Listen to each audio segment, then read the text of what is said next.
Dear students, ఈ video ద్వారా మీ ముందుకు వచ్చినటువంటి ఉద్దేశం సెట్ గురించి. అంటే నేషనల్ రిక్రూట్మెంట్ ఏజెన్సీ అనేది కొత్తగా స్టార్ట్ చేశారు. వాళ్ళు కండక్ట్ చేసేటటువంటి సెట్ గురించి నాకు తెలిసినటువంటి వివరాలన్నీ మీతో పంచుకుందాం అనేటటువంటి ఉద్దేశంతో మీ ముందుకు వచ్చాను. సో ఇక్కడ మేము ప్రజెంట్ చేసే ప్రతి స్లైడ్ కూడా గవర్నమెంట్ వెబ్సైట్ నుంచి తీసుకున్నటువంటిదే. అంటే మేము సొంతగా తయారు చేసినటువంటివి కాదు. నేషనల్ రిక్రూట్మెంట్ ఏజెన్సీ ఇది యాక్చువల్గా మన బడ్జెట్లోనే ప్రపోజ్ చేశారు. కాకపోతే నిన్న మీటింగ్లో ఫైనలైజ్ చేశారు దీన్ని. దీంట్లో ఉన్నటువంటి సేలియంట్ ఫీచర్స్ ఏంటి? So national recruitment agency transparency and ease in recruitment process, అంటే రిక్రూట్మెంట్ ప్రాసెస్ మొత్తాన్ని సింప్లిఫై చేయడం కోసం గాను తయారు చేసినటువంటిది. ఏ విధంగా సింప్లిఫై చేశారు? Currently job seekers appear for multiple exams conducted by multiple agencies. అంటే ఇది విషయం మీకు తెలిసినటువంటిదే. ఎస్ఎస్సి అని, ఐబీపీఎస్ అని, ఎట్సెట్రా ఎట్సెట్రా ఎట్సెట్రా, ఆర్ఆర్బీలు. సో మెనీ ఏజెన్సీస్ కండక్ట్ చేసేటటువంటి ఎగ్జామ్స్ రాస్తున్నాం. అవన్నీ లేకుండా ఒకటి చేస్తున్నాం అంటున్నారు. Candidate pay fees travel great distance to recruitment centres several times in a year. అంటే మనం ఒక ఎగ్జామ్ సంవత్సరంలో వచ్చేటటువంటి డిఫరెంట్ ఎగ్జామ్స్ రాయడానికి బోల్డెన్ సార్లు ఫీజులు కట్టడం, అదేవిధంగా బోల్డెన్ ప్లేసులు ట్రావెల్ చేయాల్సి వస్తుంది. Next, NRA will remove these pains with common admission test for tier 1 examination. అంటే ఇప్పుడు మనం ప్రిలిమినరీ ఎగ్జామ్ అని ఏదైతే అనుకుంటున్నామో ఆ ప్రిలిమినరీ ఎగ్జామ్ మాత్రమే అని చెప్తున్నాడు. Next, NRA will reduce the burden of candidate as also respective recruitment agencies. అంటే గవర్నమెంట్ కూడా బర్డెన్ ఇన్ని ఎగ్జామ్లు కండక్ట్ చేయడానికి, అదేవిధంగా స్టూడెంట్ రాయటానికి కూడా ఇబ్బంది. ఆ ఇబ్బందులన్నీ తొలగించడం కోసం ఈ ఎగ్జామ్ పెడుతున్నామని చెప్తున్నారు. Next, national recruitment agency common eligibility test set gives more choice to job seekers. ఏ రకంగా? Separate set to be conducted for 3 levels. 3 లెవెల్స్లో ఎగ్జామ్ పెడతా ఉంటున్నారు. Graduate level, higher secondary level, matriculate level. దీని గురించి మనకు ఉన్నటువంటి డౌట్స్. సో ఇప్పుడు ఒకటి రాస్తే సరిపోతుందా? సరిపోదు. గ్రాడ్యుయేషన్ కనుక మీ క్వాలిఫికేషన్ అయితే మీరు 3 ఎగ్జామ్లు రాయొచ్చు. అంటే గ్రాడ్యుయేట్ లెవెల్ రాస్తాము, హైయర్ సెకండరీ లెవెల్ రాస్తాము, మెట్రికులేట్ లెవెల్ రాస్తాము. అదే ఇంటర్మీడియట్ క్వాలిఫికేషన్ అయితే ఇంటర్మీడియట్ రాయొచ్చు, 10th క్లాస్ లెవెల్ ఎగ్జామ్ కూడా రాయొచ్చు. Next, for non technical post CET replace the tier 1. అంటే నాన్ టెక్నికల్ ఎగ్జామ్స్ కి సెట్ అనేది టైర్ 1 ఎగ్జామ్ ని రీప్లేస్ చేస్తుంది అంటున్నాడు. ఏమేం బోర్డుల కంటే ఎస్ఎస్సికి, రైల్వేస్కి, ఐబీపీఎస్కి. Next, CET to short list candidates for group B and group C post in central government. అంటే గ్రూప్ బి, గ్రూప్ సి అంటే గ్రూప్ ఏ ఉద్యోగాలు అంటే ఏంటంటే సివిల్ సర్వీసెస్. దీంట్లో సివిల్ సర్వీసెస్ రావటం లేదు అనేది చెప్పకుండానే చెప్పారు. అంటే యూపీఎస్సీ ఎగ్జామ్ దీంట్లో లేదు. నెక్స్ట్, గ్రూప్ బి, గ్రూప్ సికి సంబంధించినటువంటి ఎగ్జామ్స్కి మాత్రమే సంబంధించినటువంటి టెస్ట్ ఇది. Next, standard curriculum and degree of difficulty to be conducted in multiple Indian languages. అంటే ఈ ఎగ్జామ్ డిఫరెంట్ లాంగ్వేజెస్లో కండక్ట్ చేస్తామంటున్నారు. Based on CET score final selection to be made through separate specialised tier 2 and tier 3 exams conducted by respective recruitment agencies. అంటే ఈ tyre 1 మాత్రమే సెట్లో cover అవుతుంది. Tyre 2, tyre 3 అనేది పెట్టడం ఆ రెస్పెక్టివ్ ఏజెన్సీస్, అంటే స్టాఫ్ సెలక్షన్ కమిషన్ అయితే స్టాఫ్ సెలక్షన్ కమిషను, ఆర్ఆర్బీలు అయితే ఆర్ఆర్బీలు, అదే ఐబీపీఎస్ అయితే ఐబీపీఎస్ వాళ్ళు కండక్ట్ చేసుకుంటారని చెప్తున్నాడు. Set score of a candidate will be valid for 3 years. అంటే ఈ ఒకసారి ఎగ్జామ్ రాసి స్కోర్ తెచ్చుకున్నట్లయితే అది 3 సంవత్సరాల పాటు వ్యాలిడ్ అంటున్నారు. Next, best available score during 3 years will be the current score. అంటే మీరు వచ్చినటువంటి స్కోర్ తక్కువ అయింది అని కనుక అనుకున్నట్లయితే మళ్ళీ ఎగ్జామ్ రాసుకొని ఒకవేళ మంచి స్కోర్ కనుక వచ్చింది అనుకోండి, ఫస్ట్ టైం వచ్చిన స్కోర్ కన్నా సెకండ్ టైం మంచి స్కోర్ వచ్చింది అనుకోండి, ఆ స్కోరే ఉంటుంది అని చెప్తున్నాడు. Next, no restriction on number of attempts. అంటే ఎన్నిసార్లు రాయాలి? ఒకసారి రాయాలా, 2 సార్లు రాయాలా, 3 సార్లు రాయాలా, ఇట్లాంటి రెస్ట్రిక్షన్ ఏం లేదు. ఎన్నిసార్లు అయినా రాసుకోవచ్చు. నెక్స్ట్, ఏజ్ లిమిట్ మటుకు ఫాలో అవ్వాలంటున్నారు. అంటే దానికి ఏదో అంటే రాబోయేటటువంటి విధి విధానాల్లో ఏజ్ రెస్ట్రిక్షన్స్ అయ్యే ఉంటే ఆ ఏజ్ రెస్ట్రిక్షన్ ఉన్నంత వరకు ఎన్నిసార్లు అయినా రాసుకోవచ్చు అని చెప్తున్నాడు.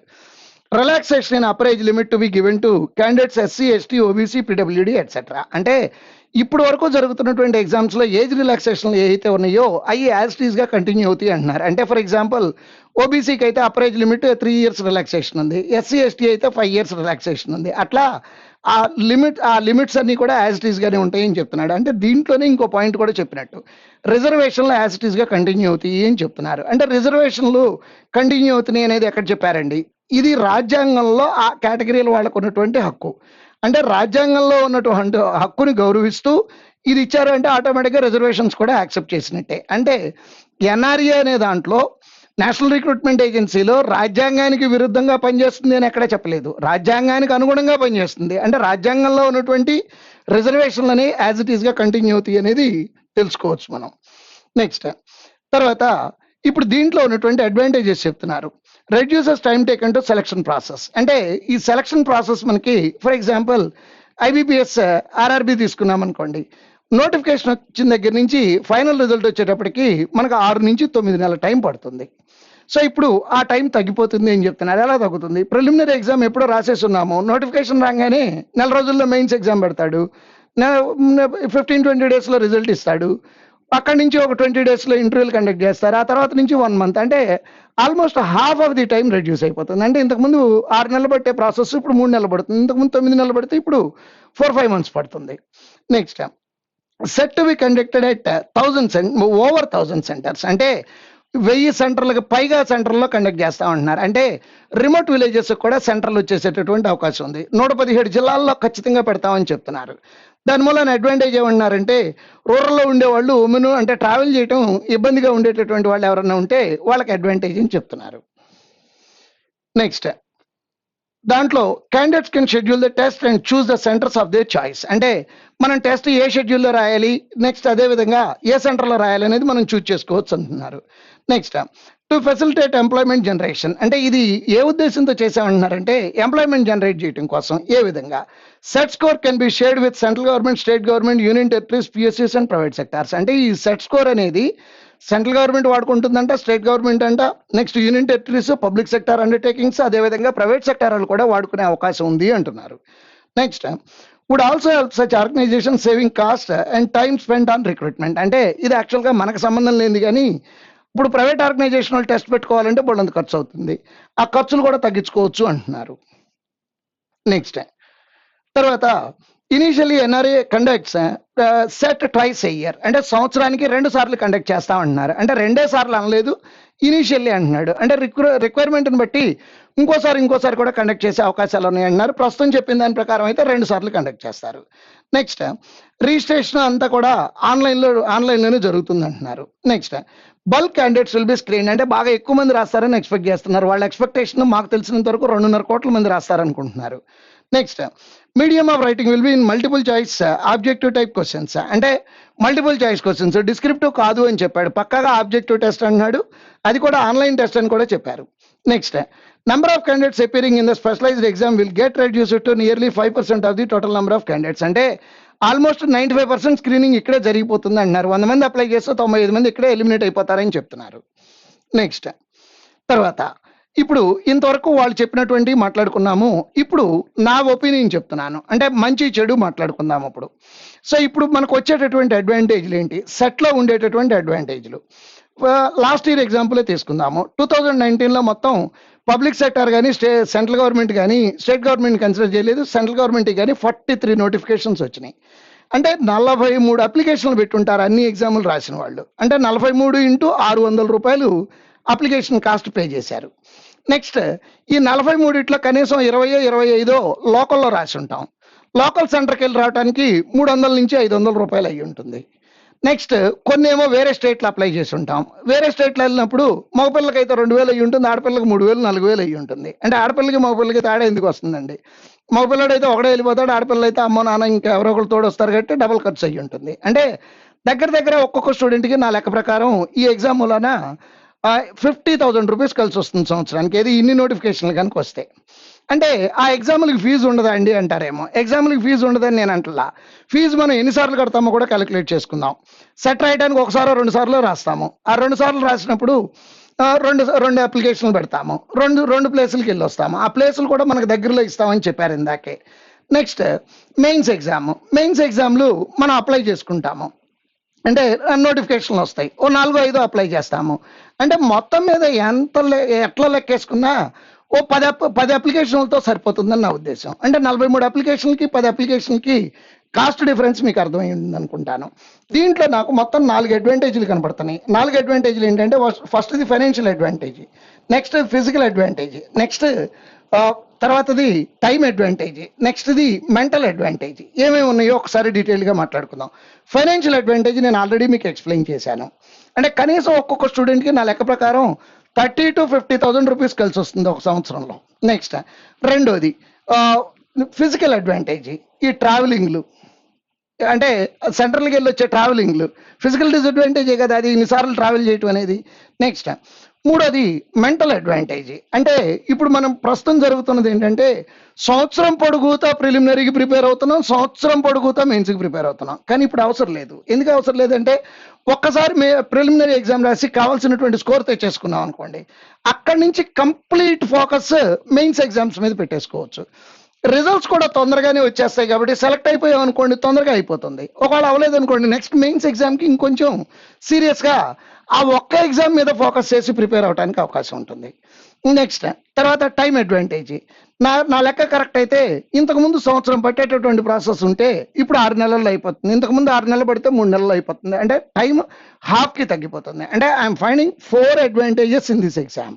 నెక్స్ట్ తర్వాత వాట్ అబౌట్ 2020, అంటే 2020లో వచ్చినటువంటి నోటిఫికేషన్స్ ఉన్నాయి కదండి, వాటి పరిస్థితి ఏంటి, రావాల్సినటువంటి నోటిఫికేషన్స్ పరిస్థితి ఏంటి? నా నాలెడ్జ్ ప్రకారం ఆల్రెడీ రిలీజ్ చేసినటువంటి నోటిఫికేషన్స్ ఎగ్జామ్స్ యాజ్ ఇట్ ఈస్గా కంటిన్యూ అయిపోతాయి, అవ్వాలి. ఎందుకనంటే లీగల్ కాంప్లికేషన్స్ వస్తాయి. నెక్స్ట్ తర్వాత రావాల్సినటువంటి ఏంటండి, ఇది నిన్న పుట్టినటువంటి ఆర్గనైజేషన్, దీని యొక్క విధి విధానాలు తయారు చేయడానికి కొంత టైం పడుతుంది, వాళ్ళు సెటప్ రెడీ చేసుకోవడానికి కొంత టైం పడుతుంది. కాబట్టి ఇది 2020 యొక్క నోటిఫికేషన్లు కానీ ఇప్పుడు వచ్చినటువంటి నోటిఫికేషన్లు 2020లో డ్యూ ఉన్నటువంటి నోటిఫికేషన్ని కానీ ఏ రకమైనటువంటి ఇబ్బందులు రావని నేను అనుకుంటున్నాను. నెక్స్ట్ తర్వాత ఇప్పుడు వరకు వచ్చినటువంటి నోటిఫికేషన్ ఎగ్జామ్ షెడ్యూల్ ప్రకారం జరుగుతాయి, రావాల్సినవి 1-2 గ్యారంటీగా వచ్చేస్తాయి. నెక్స్ట్ సిలబస్ ఫర్ సెట్, ఇప్పుడు వరకు నేషనల్ రిక్రూట్మెంట్ ఏజెన్సీ వాళ్ళు సిలబస్ ఇంతవరకు డిస్క్లోజ్ చేయలేదు. కానీ నా క్యాలిక్యులేషన్ చెప్తాను, this just my guess, this may be correct, this may not be correct. అంటే నా గెస్ అంటే నా 25 సంవత్సరాల ఎక్స్పీరియన్స్ వాడి చెప్తున్నాను. సెట్ అనేది నా లెక్క ప్రకారం 45 minutes టెస్ట్ కానీ 1 hour టెస్ట్ కానీ ఉంటుంది. 2 hours టెస్ట్లు 3 hours టెస్ట్లు ఉండవు గ్యారంటీగా. రేంజెస్ బిట్వీన్ 45 and 1 hour, అయితే 45 అవుతుంది, లేకపోతే 1 hour టెస్ట్ అవుతుంది. ఎలా చెప్తున్నారండి మీరు అంటారేమో. ఇంతకుముందు ఎగ్జామ్స్ డైరెక్ట్ ఎగ్జామ్ ఉండేది, ప్రిలిమినరీ పెట్టక ముందు డైరెక్ట్ 2.5 hours ఎగ్జామ్. ఆ ఎగ్జామ్ ఇంతమంది కండక్ట్ చేయలేక ప్రిలిమ్స్ మెయిన్స్ అనేటటువంటి సిస్టమ్ తీసుకొచ్చారు. అంతమందికే పెట్టలేనప్పుడు ఇప్పుడు అందరూ కలిసి వస్తున్నారు, వీళ్ళందరికీ కలిపి టెస్ట్ పెట్టాలంటే డెఫినెట్గా టైం తక్కువే ఉంటుంది. ఎట్టి పరిస్థితుల్లోనూ that won't be more than 1 hour. This is my guess. Next what about syllabus అండి. సిలబస్ నా లెక్క కరెక్ట్ అయితే 3 సబ్జెక్టులు ఉంటాయి, రీజనింగ్, అర్థమెటిక్, ఇంగ్లీష్. ఎందుకంటే ఇక్కడ ఉన్నటువంటి ఎస్ఎస్సి ఎగ్జామ్స్, ఆర్ఆర్బి, వీటన్నిటిలోనూ కామన్గా ఉన్నటువంటి ఈ 3 సబ్జెక్టులే. సో ఈ 3 సబ్జెక్టులే ఉంటాయి అనుకుంటున్నాను. ఏదైనా మన అదృష్టం బాగోపోతేనో లేదా మన అదృష్టం బాగుంటేనో జనరల్ స్టడీస్ యాడ్ అవ్వచ్చు, కానీ యాడ్ అవ్వదని అనుకుంటున్నాను. ఈ 3 సబ్జెక్టులే వస్తాయి. అంటే మళ్ళీ దీని గురించి వాట్ అబౌట్ సిలబస్ అని చెప్పి డౌట్లు అడగమాకండి, ఉన్న ఇన్ఫర్మేషన్ మొత్తం షేర్ చేసేస్తున్నాను మీకు, రైట్.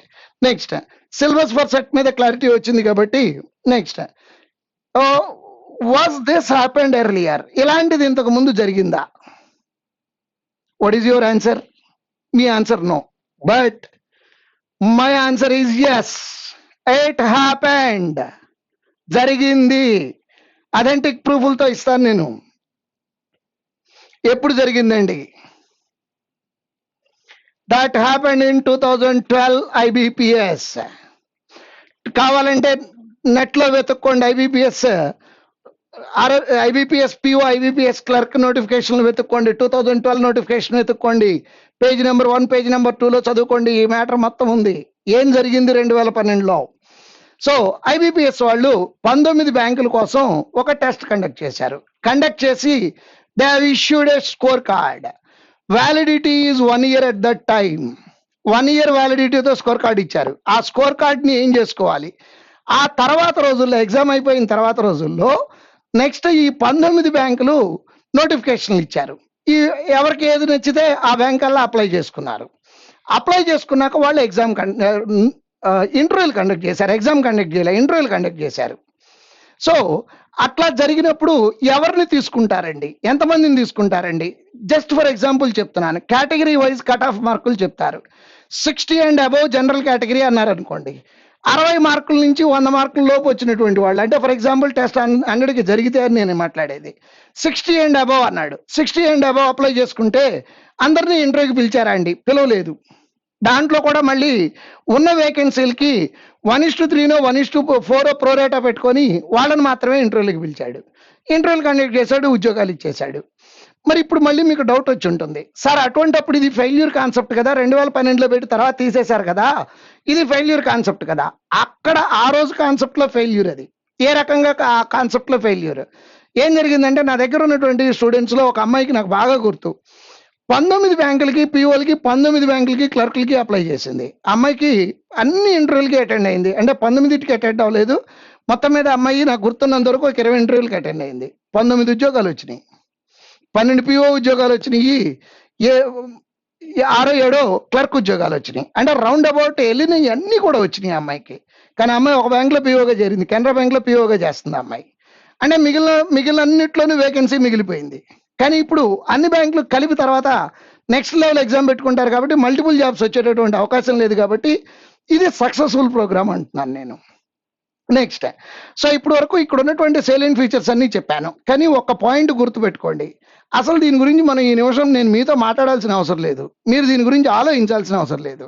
నాకు నిన్నటి నుంచి ఫీడ్బ్యాక్లు ఏంటంటే, సార్ సెట్ మీద ఒక వీడియో చేయండి, సెట్ మీద ఒక వీడియో చేయండి, ఏమైపోతాయి మా జీవితాలు, రాత్రి ఆనందం లేదండి, ఎందుకు తినలేదు అంటే వాళ్ళు ఏమంటున్నారంటే, ఆలోచనలు వచ్చేస్తున్నాయండి, అసలు ఎగ్జాములు జరుగుతాయా లేదా. థింక్ పాజిటివ్, పాజిటివ్గా ఆలోచించండి. ఎప్పుడు కూడా ఏదైనా ఒకటి, change is inevitable in life. మార్పు అనేది సహజ సిద్ధంగా వస్తుంది. ఈ చేంజ్లో నా పాలసీ చెప్తాను. Accept the change, welcome the change, adapt the change and excellent.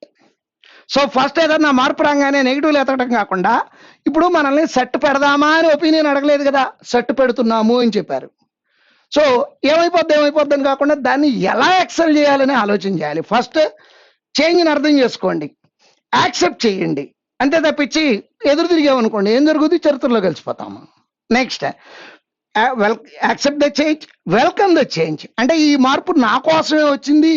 అదేదో సినిమాలో పాట ఉంటుంది కదా, రమ్మని రమ్మని, ఆ రకంగా పాట పాడుతూ welcome the change, then excellent. ఎందుకంటే ఈ చేంజ్ యాక్సెప్ట్ చేయక తప్పదు. యాక్సెప్ట్ చేయకపోతే, ఇప్పుడు యాక్సెప్ట్ చేయకపోతే నెక్స్ట్ ఇయర్ యాక్సెప్ట్ చేయాల్సి వస్తుంది. ఎందుకంటే ఉద్యోగం రావాలంటే ఇది రాయాల్సిందే కాబట్టి. సో గుర్తుపెట్టుకొని నెగిటివ్ పాయింట్లన్నీ మానేసి చక్కగా, ఆల్రెడీ నోటిఫికేషన్లు వచ్చేసినాయి. 21వ తారీఖు నుంచి 25వ తారీఖు లోపు RRB clerk, RRB PO hall టికెట్లు వస్తున్నాయంట. So focus on your studies for 2020 exams.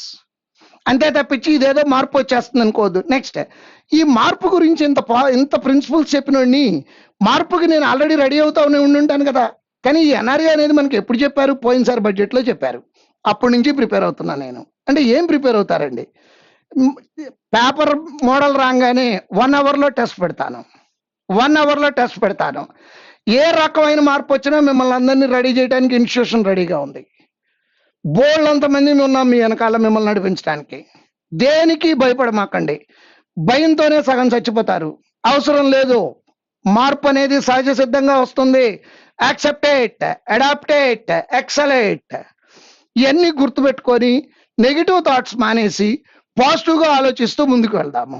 So ఇవన్నీ గుర్తుపెట్టుకొని ప్రిపరేషన్ కంటిన్యూ చేస్తూ, బయట మార్కెట్లో సిచ్యువేషన్ బాగాలేదు, stay home, stay safe, at the same time stay prepared. Thank you, all the best.